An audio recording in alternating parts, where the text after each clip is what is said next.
With all the social distancing and lockdowns the call center industry has been facing right around the world, working remotely from home has become the new normal, which brings a whole range of challenges to overcome. For the last several months, many teams have been working remotely, and at first the novelty of working from home was really fun.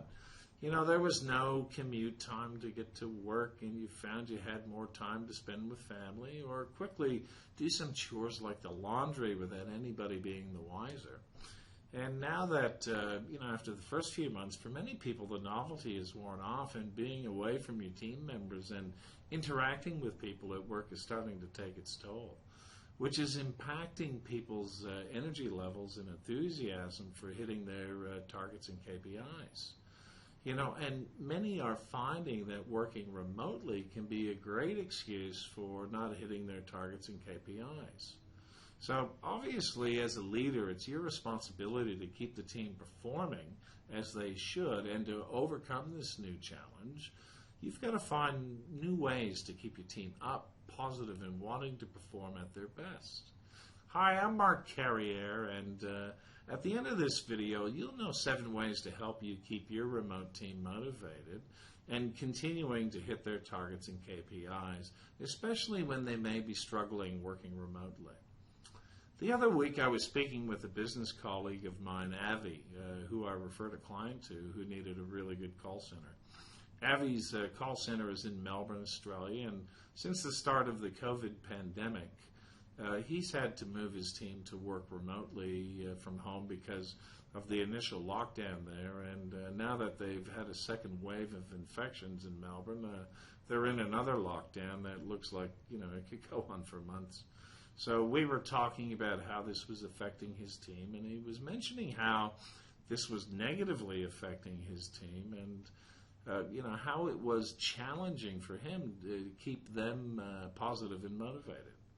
And over the last few weeks, I've been thinking about this challenge and wondering what I would do if I was in Avi's place. And after thinking about it and doing some research, I came up with 7 ways to face this situation. And of course, it's essential to motivate your team by inspiring, influencing, and engaging with them as individuals and as the team as a whole. And you do this as a matter of course when you're all together at the call center. However, operating remotely, you need to be even more deliberate and proactive with your interactions and demonstrate leadership behaviors and structural elements conducive to improving and motivating team members remotely. So, the first thing you need to do is always be optimistic. And it's crucial to be seen as optimistic by your team. They are faced with lots of new challenges that working from home can bring, with technology, internet connectivity, and, even interruptions from family members not used to them working from home, especially if their kids are home from school. So motivating remote teams is impossible if you aren't motivated yourself. That's why you need to be seen as an optimistic leader, especially in a remote work environment where negative emotions, fear of the unknown, and worry about keeping your job in these times can work its way into people's minds. Being and displaying optimism have physiological and psychological benefits that a leader needs to show to convey strength, inspire others to build upon their skills, and encourage everyone you interact with to be at their individual best. The key is to be realistically optimistic and enthusiastic by seeing the hurdles faced as opportunities to look on the bright side, to motivate people to take positive action for themselves. But you need to be real and don't want to be so convinced of success that you miss the truth. But you also want to move forward to reach every goal with optimism. So it's finding that balance. The more convinced you are that the team can achieve its goals and KPIs, even with all the challenges, the more sure the team will feel about it too.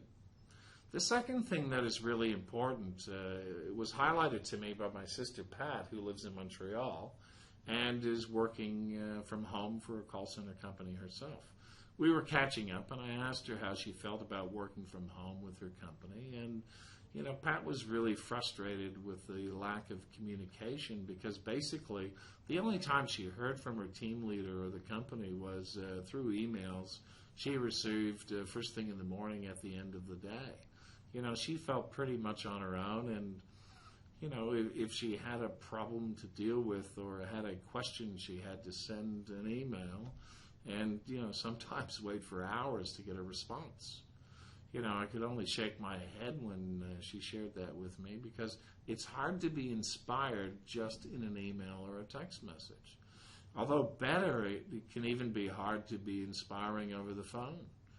That's why it's essential to use richer communication methods that are easily accessible, like Skype or Zoom, to have face-to-face interaction with the team as a whole or team members individually. And by using these technologies, there is no reason why you can't have your usual team pre-shift meetings or huddles before everyone gets started. There's no reason you can't have team members reach out to their team leaders throughout the day, using Skype or Zoom to have a quick video chat about something they need or they might have, questions. And there's no reason why team leaders can't conduct a feedback session with a team member, after they've monitored or scored one of their calls. And there's no reason team leaders can't use video to record 1 or 2 minute quick shout outs and send these by email to all team members to recognize team member achievements throughout the day. To keep everyone aware of what's going on and who's performing really well. Face-to-face is, best for motivation, no question. However, video can be a close second in connecting with your team when trying to inspire and motivate them, because you're able to show your excitement and they can see your commitment, not just hear it in your voice, but, see it in your facial movements and actions. Remember, a big part of a leader's job is to provide support to all of their team members, regardless of where they are sitting. So you need to use the best communication method for each situation. And by using video communication, phone calls, and document sharing, it's possible to, engage with and motivate all your team members, especially when they are at home alone. And that's when they need to feel connected the most. The third thing you need to do is draw on your emotional intelligence and display empathy for each team member's situation and the challenges they may be facing in achieving their targets. You aren't going to get to your team's targets and KPIs in a remote work environment without having your team members' support. If they don't want to or feel like hitting their targets, they won't, and they'll use working remotely as their excuse.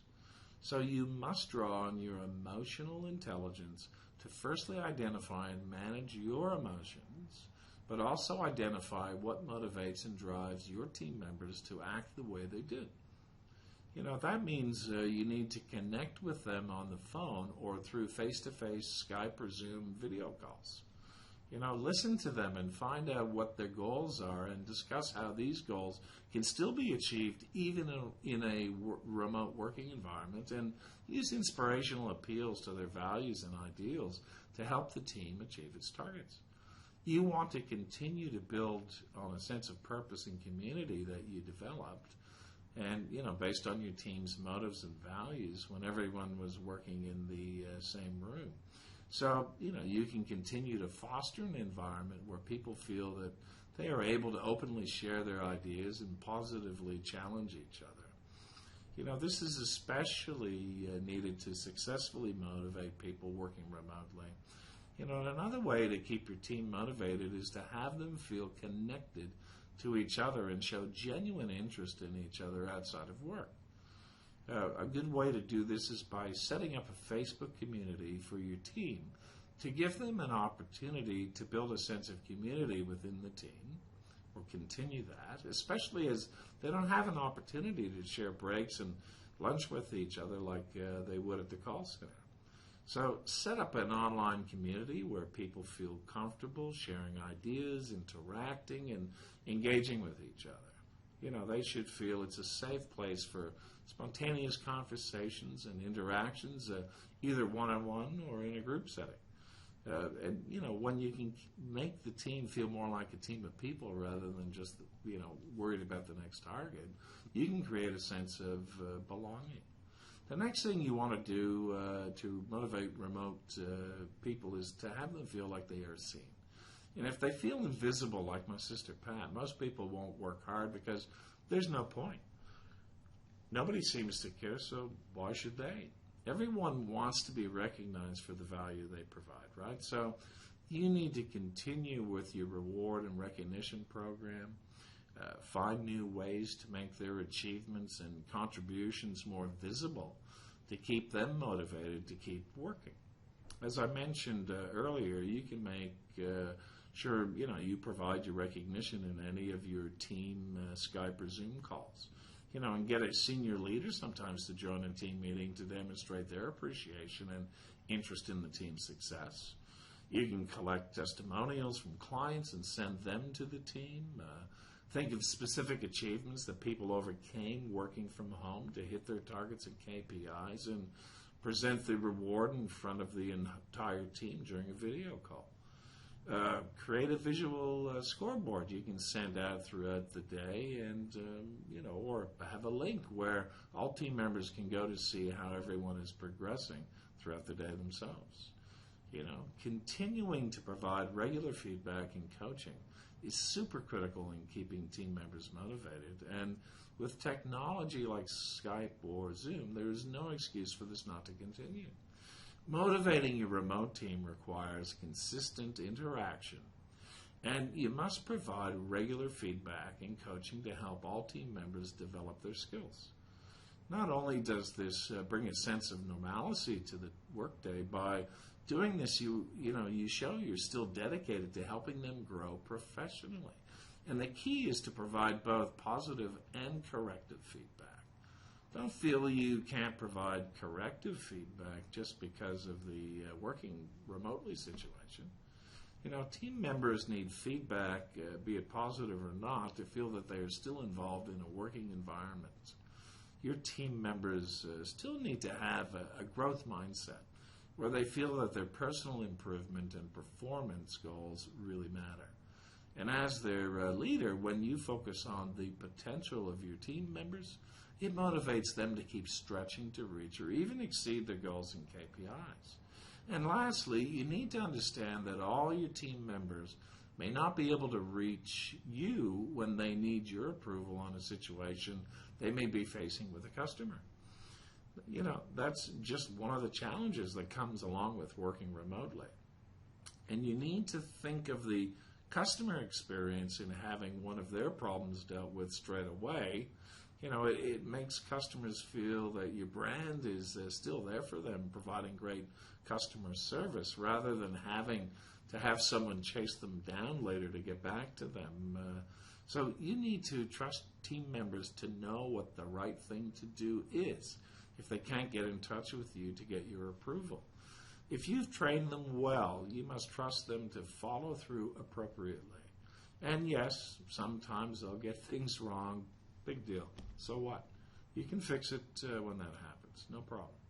Just make sure everyone is clear on their level of authority for those usual events that come up, and let them know that they can approve or, make an offer if they can't reach you in time. This added sense of responsibility will have them feel that they, have your trust, and will motivate them to do the right thing by the customer and the company to protect the brand. Love to hear your thoughts on keeping your remote team motivated so they are more productive. So just leave them in the comment section below. And if you think this video might help some of your peers or friends, be sure to share this with them too, okay?